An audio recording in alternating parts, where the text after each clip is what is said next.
A scenario involving open flight attendant contracts at both American Airlines AAL and Southwest Airlines LOV is working out pretty much the way Julie Hedrick envisioned it would. Hedrick is president of the Association of Professional Flight Attendants, which represents 27,000 American flight attendants and has impending negotiations with the carrier.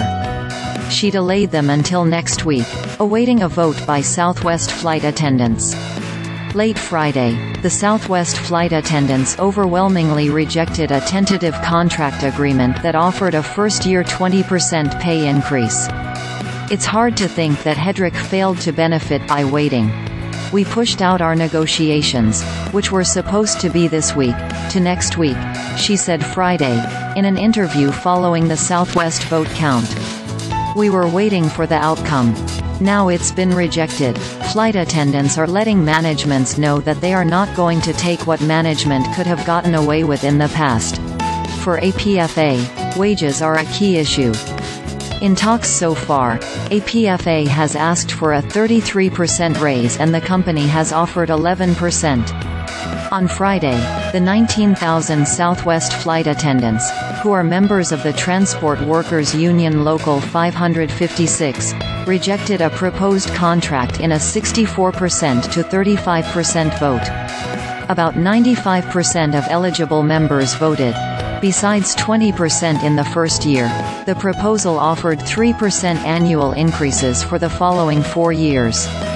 In a video on the Local's Facebook page, President Lynn Montgomery said the union wants federal mediators to schedule more talks, but no dates are currently available.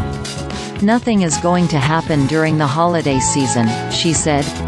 Southwest flight attendants are working under a contract that became amendable in 2018. The American contract, which became amendable in 2019, was negotiated in 2014. American offered a mid-contract pay raise in 2017. Our flight attendants haven't had a raise in 5 years, Hedrick said. It's staggering to think about our new hire flight attendants, who live on wages negotiated in 2014. Many have second and third jobs to survive, receive help from their parents or live at home with their parents in order to have this job. It's an exhausting job. We should be able to work just one job, but many flight attendants have two. After 12 hours, we shouldn't have to go to work for Uber or DoorDash afterwards. Expectations are high, Hedrick said. We've sat here and watched our pilots get their contracts. They were all rewarded and were taken care of very well. Flight attendants expect the same. Flight attendants at Alaska and United, represented by the Association of Flight Attendants, are also in negotiations. Last month, American flight attendants became the first to the National Mediation Board to release them from mediation. Release could enable a strike following a 30-day cooling-off period, which would be expected to ramp up the pressure on negotiators for both sides.